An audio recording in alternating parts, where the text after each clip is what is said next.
Chapter 8.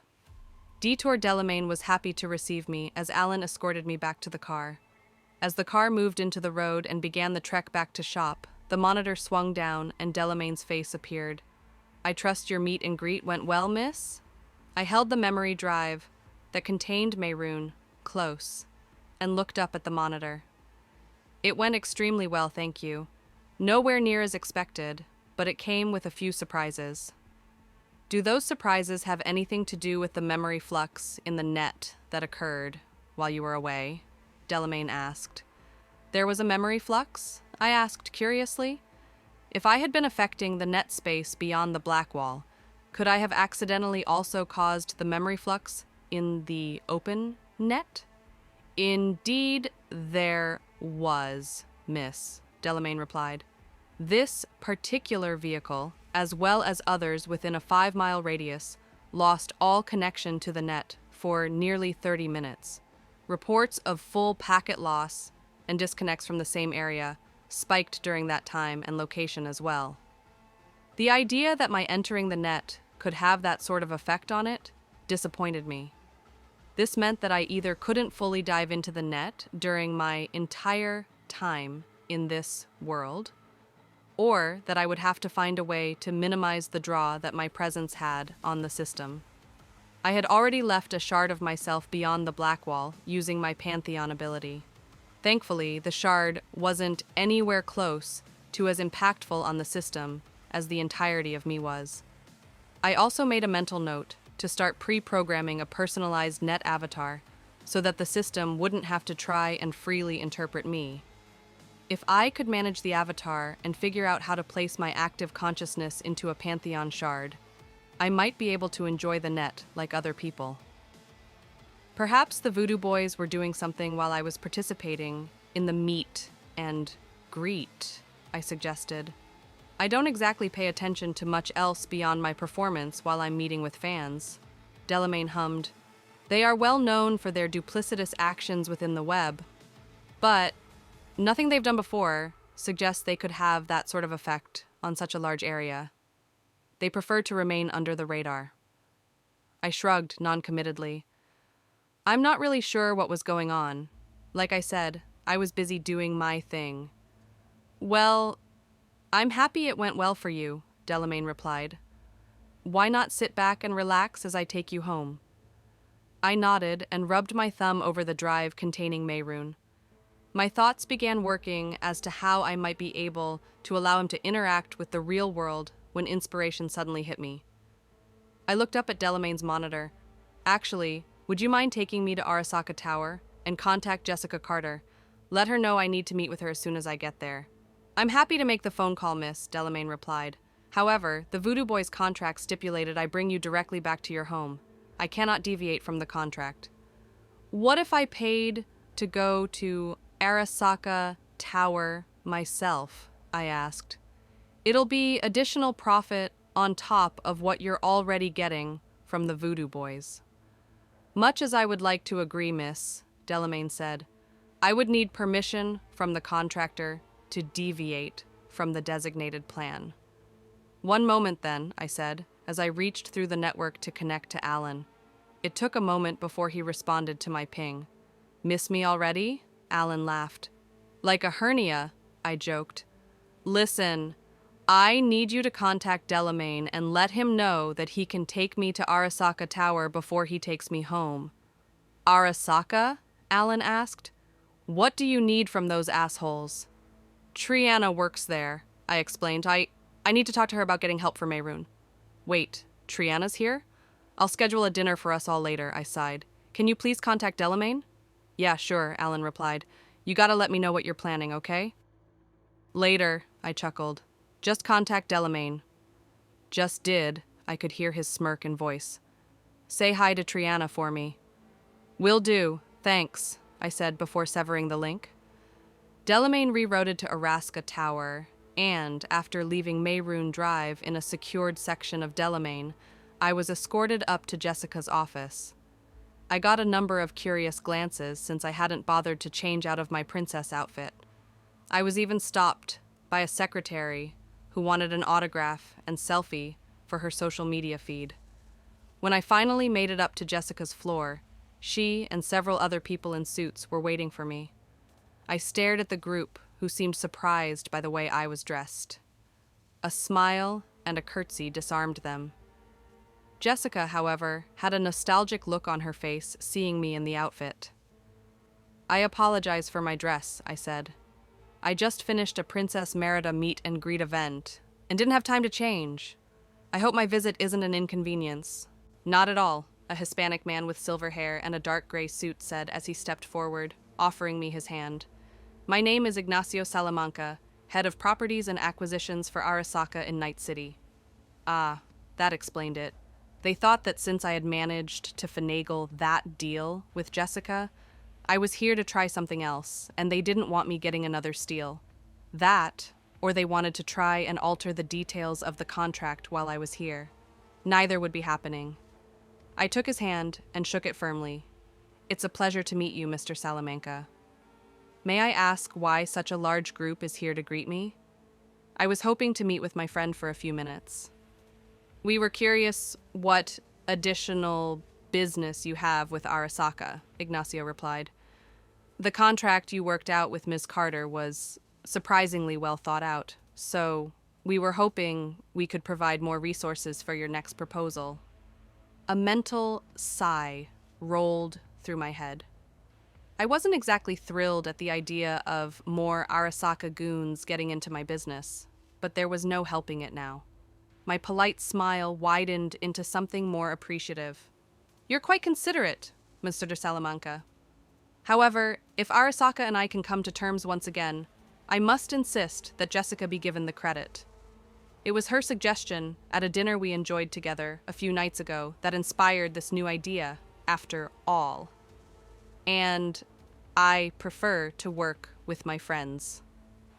Ignacio turned to look at Jessica, seeing her more as a useful tool to gain access to my funds than anything else.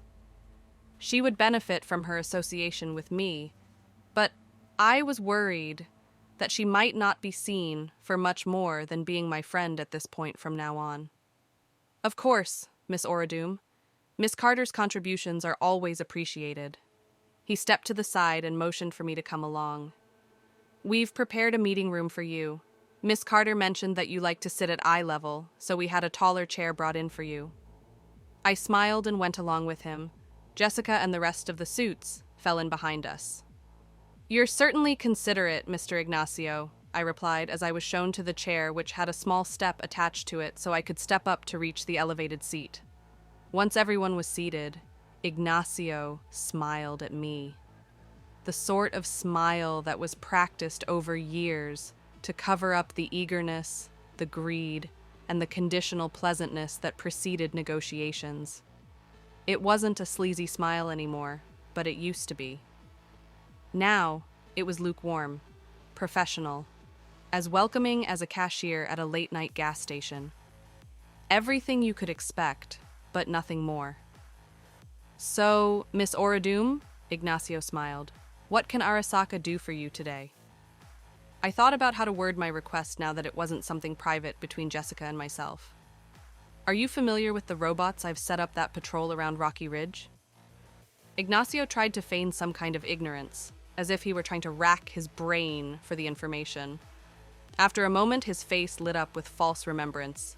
"Ah, yes, I believe I recall hearing about them. Sturdy but made from scrapped material, if I recall." He knew perfectly well what I was talking about, but he was being respectfully ignorant on the details. Whether that was for his sake or mine, I wasn't sure. "Yes, well, one works with what they have," I replied. "In any case, I was hoping to design a new robot.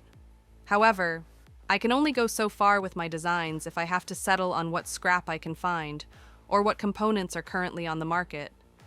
I thought that Arasaka might be willing to let me look at some of their current prototypes, and see if I could use them in my latest design." His face was poker perfect, never letting his reaction reflect on his features. "I see.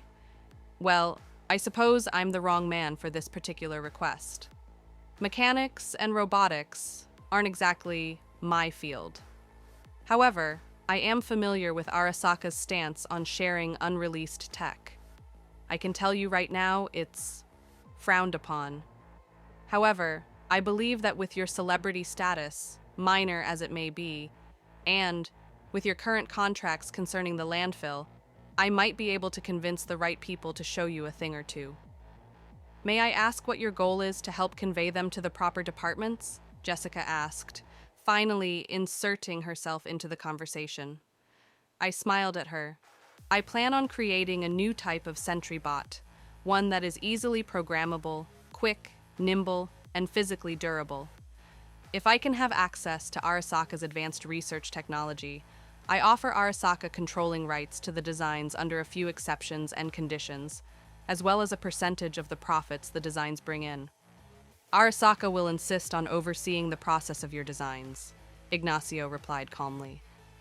I'm sure you can understand that we will need to ensure that our technology isn't being copied or used to the profit of our competitors. Jessica interjected quickly as my expression began to shift to one of offense. I think that once you speak with the people in the correct department, you'll be able to work out levels of supervision and oversight accordingly. After all, Arasaka stands to gain a great deal from new designs from such a talented engineer. Ignacio didn't seem to appreciate the leeway Jessica was offering. I could tell he wanted me to agree to oversight without a fuss. That wouldn't have happened regardless if Jessica had said something or not. But Jessica offering leeway gave me the olive branch I could cling to as an excuse for insisting on it. I nodded at Jessica. I can offer the design specs and processes once I've finished. However, I would prefer that I didn't have Arasaka overseers breathing down my neck. I know Arasaka and Militech as well. Some smaller corporations have tried stealing some of the bots I've already created in an attempt to replicate them.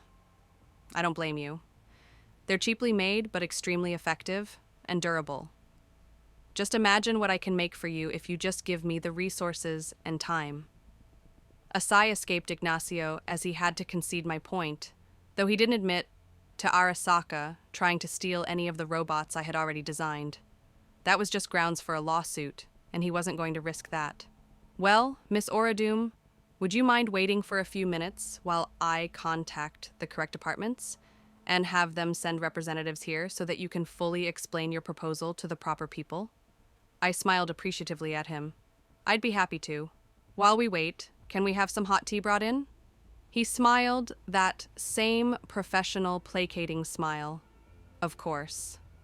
It took nearly an hour to get the right department representatives, as well as the lawyers who would need to ensure everything would be in legal order together.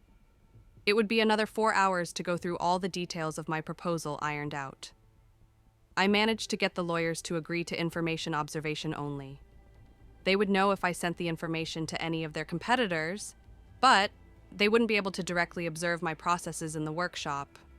Even if they tried, I could ensure they wouldn't see anything by simply turning the cameras off or short-circuiting them.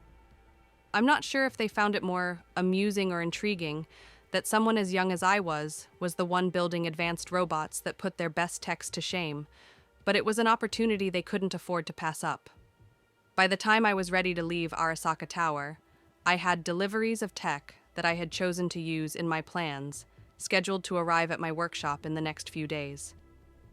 The next 3 months were mostly spent in my workshop from dawn to dusk, with the exception of a few meet and greets, getting together with Jessica and Alan, and a few incidents that needed my attention as the neutral faction of Clan Oradoom.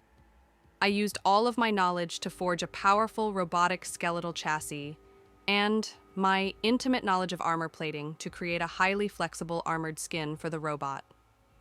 The tech I received from Arasaka was primarily used for human prosthetics for combat enhancements, but I was familiar enough with electronics and programming now that I was able to modify them to respond to different code commands. I had been taking the last 12 years to learn how technology had been compacted, getting the same performance out of smaller tech that would have taken much larger parts and systems back in the wasteland. This meant that I could integrate weapons into the chassis that would normally have required a heavy gun mount. However, this also meant that I could keep the weapons in multiple parts until they were needed, allowing them to pass through scans without registering as weapons. The result was a draconic-looking humanoid which I uploaded Mehrunes' consciousness into. The design was also not what I presented to Arasaka. What I gave Arasaka was an advanced design that would allow them to mass produce and sell to compete against Militech and other companies focused on military hardware. But it wouldn't compete with Meirun. Not that it mattered, because apart from the stylized armor plating and the tail I gave Meirun, the two finished products essentially looked the same. And since I was allowed to keep my prototype Mayun, without Araska having any rights to inspect it, Meirun would remain the most advanced robot on the planet for decades to come. Now all I had to do is decide what to do with my time on this earth. I had my friends, I had multiple reliable revenue streams, but I didn't have an actual purpose. I didn't need to take over the country after all, and I didn't need to advance technology to give people a better quality of life.